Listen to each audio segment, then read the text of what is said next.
Clara Wynne, the 21-year-old girl, was fighting to hold on to her final breaths under the hands of her stepfather, Marlon Briggs. His rotting wooden house sat alone in the middle of the empty fields, where neighbors were miles apart and any scream for help simply dissolved into the darkness. Marlon, drunk on the thick stench of cheap liquor, howled like a cornered animal. The debt collector Hector Mullins was breathing down his neck. He had nothing left to his name except a spiraling rage, and in his mind, there was only one thought left: handing Clara over in exchange for his own life. But what he did not expect was that the small, fragile girl dared to fight back. Clara rose up and screamed in desperation, "I am not something you can sell." That sentence poured gasoline onto the demonic fire in Marlon's eyes. He slammed her against the floor covered in ash and dirt, hitting and stomping her so hard the ground itself seemed to shudder. Then, in a frenzy, he dragged Clara out into the yard, where the ancient oak tree stood silent like a witness to countless hidden sins. "It is over, you useless thing," he growled softly, pulling the rope tight around her neck. Through broken sobs, Clara managed to look up at the night sky, split in half by the branches above, and then her body grew weightless as Marlon kicked the stool away, leaving her hanging in the cold air. Her feet thrashed helplessly, her breath shredded into pieces. The world shrank into a flickering point of light, and then darkness. But at the end of the dirt road leading past the Briggs house, a lone rider was rushing forward on horseback, eyes widening the moment he saw Clara's dangling feet swaying in the moonlight. Tonight, fate was about to change its course. The quiet dirt road leading past the Briggs farm suddenly echoed with a rapid rush of hoofbeats. Elias Crowford, a man in his early 50s with seasoned yet gentle eyes, was heading home after a long day checking the fences. He expected to meet no one on a freezing night like this, until the sight of a body swaying beneath the oak tree struck him. Elias pulled the reins so abruptly that his horse reared with a startled cry. "My lord," he gasped, leaping from the saddle before the animal had even settled. Clara Wynne was hanging motionless, her legs already turning a deep shade of purple, her toes twitching only faintly from the last sparks of survival instinct. Her eyes were half closed, her head tilted at a painful angle, and the dark bruise tightening around her neck was horrifying to behold. Elias rushed forward, his hands genuinely trembling as he lifted her weight to loosen the rope's choke. "Hold on, child. Do not give up now," he murmured, voice breaking. He drew the small dagger from his belt and swung it upward. With a sharp snap, the rope severed, and Clara collapsed into his arms. Her body was limp, like an old doll forgotten in the rain. Elias pressed his ear near her mouth. A faint breath, thin as mist, was still there. All right, he whispered, his own breath shaking with relief and fear woven together. Without hesitation, Elias lifted Clara onto the horse, holding her close, as if she might fall apart. His arms wrapped around her shoulders to keep her warm, and the horse surged forward, racing toward his sprawling ranch. On the way, Clara jerked weakly, a fragile sound slipping from her raw throat. "Do not let them take me back." Her voice was so faint that Elias had to lean in just to hear it. "They will never lay a hand on you again," he answered, his tone hard as steel. Moonlight washed over Clara's face, still smudged with dirt, streaks of dried blood, and the raw marks of the rope reddened around her neck. Elias felt his chest tighten at the sight. He had seen cruelty in his lifetime, but this was beyond anything he could imagine. When they reached the ranch yard, Elias carried Clara inside and set her down on the long chair near the fireplace. He handed her an old shirt and then dipped a cloth into cold water, gently pressing it to her swollen neck. The flickering firelight reflected in her slowly opening eyes. "You are safe now," Elias said softly. "I will not let anyone take you anywhere." Outside the window, the wind continued to howl in waves. But Clara did not know that tonight, another set of eyes was watching the ranch people Elias had no idea were already coming for them. The fireplace inside Elias' home burned warmly and peacefully, a sharp contrast to the nightmare Clara Wynne had just escaped. The simple wooden room gave off a soothing heat, with a faint scent of herbal tea in the air, and the gentle crackle of burning wood sounding like a lullaby trying to calm the terror still clinging to her chest. Clara sat curled up on the long chair, wrapped in Elias' oversized shirt. It hung down past her knees, and the long sleeves nearly covered her trembling hands. She could not remember the last time she had something warm to wear. Elias dragged a wooden chair closer. Not too near, just close enough for her to feel the presence of someone without it being a threat. "You can have some tea," he said softly, placing the cup on the table. "It will help you breathe easier."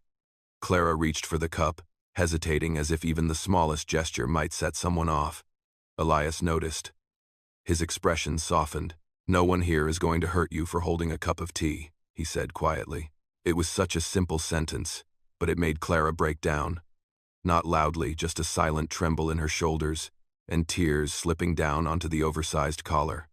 Elias did not touch her. He just waited. He understood that sometimes silence was the warmest kind of embrace. After a long while, Clara wiped her eyes and spoke, her voice hoarse. "You saved me. I do not know why you would do that." Elias looked deep into those frightened eyes. "Because you needed saving," he answered simply. "Because every human being deserves to be protected." Clara lowered her head, fingers clinging to the fabric of the shirt. "Marlon, he will come back. He never lets me go. Let him try," Elias said, not with anger, but with calm, steady certainty. It was the voice of someone who had lived long enough to know exactly where he would stand when the storm came. Clara opened her mouth to speak again, but a strange sound echoed from the yard. Crack. Crack. Elias narrowed his eyes and stood up. That was not the sound of animals or wind. That was the sound of someone stepping on dry branches. Someone was nearby. He turned down the oil lamps and moved toward the window, gently parting the curtain. Outside, darkness cloaked the trees, but in that shadowy gap, Elias saw something that made the back of his neck go cold. Fresh horse tracks, perfectly shaped, still pressed into the damp earth. Someone had arrived, or worse, someone was watching. Elias turned back to Clara. She was trembling, her wide eyes full of dread, as if she already knew what was coming. "Marlon," she whispered. Elias quietly rested his hand on the rifle hanging by the door. "Starting tonight, you will not have to face him alone anymore." Tonight was unnervingly quiet, as if the entire land was holding its breath, waiting for something terrible to happen. Elias stood motionless by the window, his seasoned eyes fixed on the fresh horse tracks pressed into the damp earth. They were so new, so recent, that the moisture on the ground had not even begun to dry. Not an honest person, not someone passing by. Those were the tracks of someone watching. "Stay inside the house," Elias said, without taking his eyes off the darkness near the stables. "I want to check the area," but Clara Wynne shot to her feet, her trembling hand gripping the hem of the oversized shirt she wore. "Do not go out there. If Marlon finds me, he will kill you too." Elias set his hand on her shoulder, giving it a gentle but steady squeeze. "You have endured him for far too long. It is time to put an end to this." He stepped outside, closing the door softly behind him. The wind swept across the yard, carrying the faint scent of ash from some faraway fire. The treetops swayed, their shadows stretching long beneath the silver moonlight. Elias' body was taut as a drawn bow, his hand hovering near the rifle at his side. From the direction of the fence, a twig snapped. Elias turned sharply, raising the gun. No one. Only the night, thick and heavy, wrapping around everything. But he knew someone was out there watching him. He was certain of it. Moments later, the distant ground trembled with heavy, urgent hoofbeats. Torches flared one by one behind the pines, red flickers glowing like the eyes of hunting beasts emerging from the dark. They had arrived. Marlon Briggs' rough, drunken, feral voice bellowed across the open fields. "Clara, you think you can run from me?" Elias tightened his grip on the gun. Behind Marlon, Hector Mullins and 3 of his men rode in a line, torches casting warped shadows across their faces. Hector let out a mocking laugh. "Mr. Crowford, hand her over. The girl is Briggs' property. We just came to collect what belongs to us." Elias stepped forward, his voice low but hard as steel. "That girl does not belong to any demon among you." Marlon roared and kicked his horse forward like a man with nothing left to lose. "Old man, get out of my way. She is my property." Elias lifted the rifle, his eyes steady and fearless. "There is only one thing I see that belongs to anyone," he said slowly, "and that is the punishment all of you are about to earn." Inside the wooden house behind him, Clara pressed both hands over her mouth to stifle the sob threatening to escape. Torchlight flickered through the window, dancing across her face a warning of the storm about to break. Thank you for being here with me. Let me know where you are listening from. And if this story has touched your heart, please subscribe to my channel to support me. I only wish for you to always be safe and happy. Wherever you are listening to this story, the torches in the hands of Mullen's men burned wildly, casting a fierce red light across faces twisted with greed and cruelty. The entire Elias ranch seemed swallowed by a ring of fire. Clara stood hidden in the darkness behind the curtain, arms wrapped tightly around her neck as if the rope was still digging into her skin. Her eyes welled with tears from fear and from worry for the man who had saved her. Out in the yard, Elias Crowford stood alone at the front door, the last stronghold between Clara and the pack of wolves. Hector Mullins jerked his chin toward the stables, where smoke curled up from glowing embers. Mr. Crowford, we are not here to spill blood. Hand over the girl, and you get to live. It is that simple. Elias did not move. That girl is a victim. You are criminals. So no, nothing about this is simple. One of Mullen's men let out a loud laugh and stepped forward a few paces. This old man does not know who he is messing with. Elias' wrist turned slightly, raising the shotgun in his hands with steady force. Oh, I know exactly who I am dealing with. By now, Marlon Briggs was so drunk his eyes burned red. He stumbled off his horse, staggering forward like some broken, angry ghost. I am saying this one last time, he bellowed. Clara is mine. I made her. I raised her. Elias cut him off, his voice ringing out like a hammer striking steel. You did not make her. You did not raise her. You abused her and you nearly killed her a second time if I had not shown up. Marlon roared like a wounded animal and charged. But Elias was ready. Boom! The gunshot ripped through the night like thunder. The bullet did not hit Marlon, but struck the dirt right in front of his feet, knocking him backward onto the ground.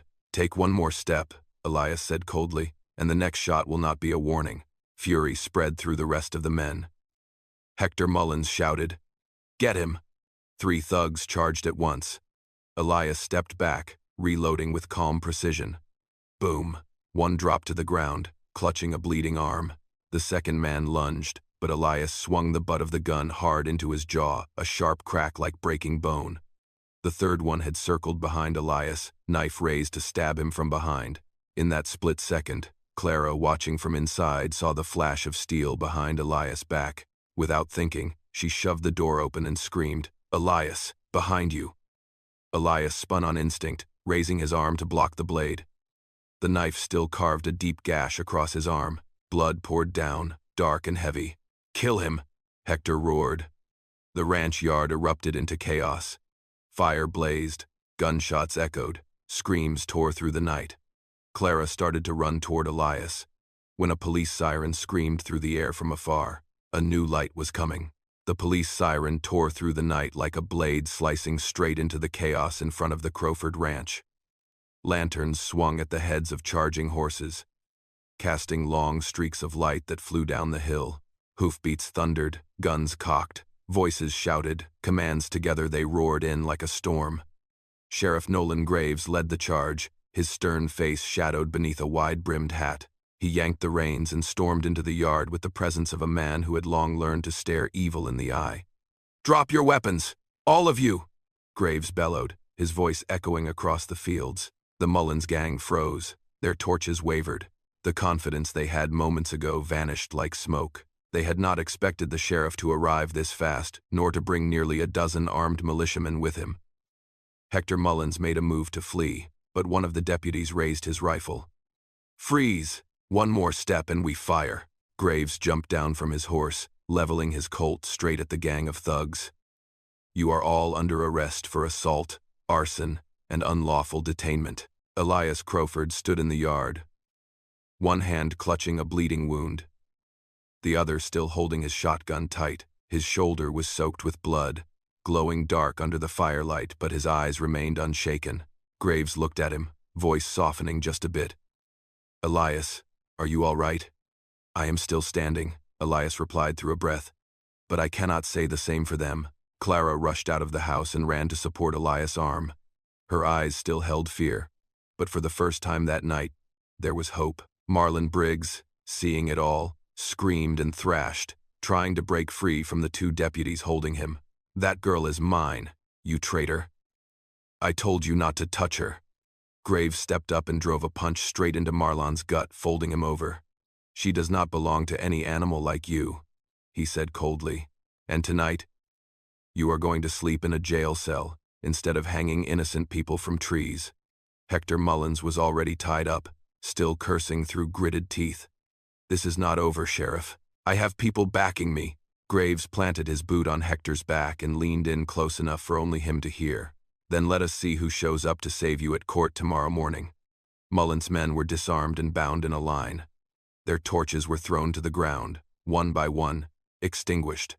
The smell of burning began to fade from the ranch yard, replaced by the scent of dust, gunpowder, and the slow return of justice to where it belonged. Clara stood close to Elias, her hand wrapped around his sleeve. He gently squeezed back, a silent reassurance. This chaotic night was over. But the dawn ahead would begin writing what neither of them had dared to dream of yet. Dawn rose slowly.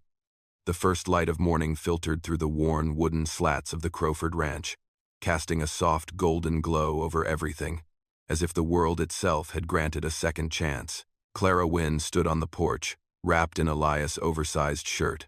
Her tangled hair caught the early sunlight with a faint orange hue, and the bruises on her neck and cheeks, once deep and shadowed in the night, now revealed themselves more clearly, painful but honest, like the marks of survival.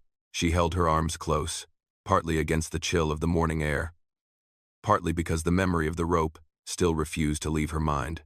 But today, everything was quiet enough that Clara could hear the birds singing on the barn roof and the soft breeze gliding over the distant fields. For the first time in years, Clara felt like she could breathe. The door behind her opened.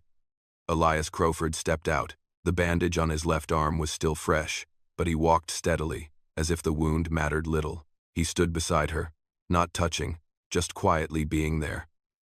The warmth of that presence alone was enough to make Clara feel safe. "Marlon and the Mullins gang," Clara began, her voice light as the wind. They were really arrested?" Elias nodded. "Sheriff Graves is taking them to court this afternoon.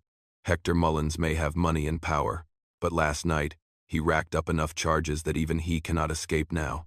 And Marlon," Elias looked off into the distance, "he will not get another chance to hurt you again." Clara swallowed hard, her eyes beginning to well with tears. "Why did you help me, Elias?" "Someone like me. I only brought trouble." Elias tilted his head slightly, his gaze free of judgment or demand. "Someone like you deserves a good life, Clara. No one is born to suffer what you have endured." Clara pressed her lips together, and for the first time, she did not flinch when Elias reached toward her. He laid his hand gently over hers, warm, steady, and full of meaning. Their hands touched softly. But to Clara, it felt like a door opening after years of darkness. "You can stay here as long as you want," Elias said quietly. "This ranch, it has room for 2 souls in need of peace." Clara lowered her head, and a small smile began to form, fragile, but as beautiful as the rising sun. And in that moment, she knew. Her life starting now had stepped onto a new path. That afternoon, as the sun dipped behind the distant hills, Sheriff Nolan Graves returned to the Crowford Ranch. The golden light of sunset brushed across his coat, and the stern expression that usually defined his face seemed softened by something gentler. Clara and Elias were stacking hay for the horses when Graves rode up to the yard. "Good news," he called out as he dismounted. "The court has accepted all testimonies. Hector Mullins and his men are headed for long-term prison sentences. And Marlon Briggs—" He paused for a second, looking directly at Clara. "He will not be coming back to hurt you again." Clara lowered her head. For the first time, hearing that name did not make her chest tighten. Graves added, his voice deep and sincere, "Clara, if you need a place to stay, the town has rooms at the inn or shelter at the church. But I reckon you have already found someplace far safer." His eyes turned toward Elias Crowford, who stood just behind Clara. His arm was still bandaged in white, but his gaze remained calm and resolute. Clara smiled gently. I want to stay here. I want to start over. Graves nodded, satisfied. Then, I have nothing left to worry about. You two take care of yourselves. As the sheriff rode away, the last rays of sunlight stretched across the ranch yard, casting everything in a soft golden veil. Clara watched him go, her heart light like a heavy stone had finally been lifted after years of weighing her down. Elias placed a hand on her shoulder, gentle but steady. Are you sure, Clara? Staying here means starting from scratch. This ranch is not always as quiet as today. Clara turned to him, her eyes filled with a new kind of determination. I have lived in hell long enough. If I am given a chance, I will make my own peace. Elias chuckled softly, a sound Clara had never heard from him before. Then I will teach you everything. How to care for the horses, how to build fences, how to live out here where no one can touch you again. Clara stepped onto the porch as dusk faded. The oversized shirt Elias had given her still hung loose, but it brought with it a feeling of belonging, something she once believed she would never have again. A gentle breeze lifted her hair, and Elias stood just behind her, not touching, but close enough for her to feel protected. Elias, she whispered, thank you for seeing me. Thank you, he answered with a voice deep, warm, and true. No one is born to live alone in pain, Clara. From today on, you do not have to face this world alone. They stood side by side as night fell, without promises, without words, only peace, the kind they both had long deserved. And that was the true beginning of a new life. My friend, love does not always arrive in blazing fire. Sometimes it is just a small light leading us out of the darkness. It is a steady shoulder when we are shaking. It is a quiet presence that stays. And when two hearts find each other through pain, that love does not just save a life. It makes the whole world feel gentler. I am so grateful you are here. I truly hope you are always safe and happy. Wherever you are in the world, I love you, my cherished audience of Wild West storytelling. Tell me how this story made you feel. Leave a comment below. Hit the number 8 if you enjoyed this story, and do not forget to subscribe so you do not miss the next dramatic tale from the Wild West.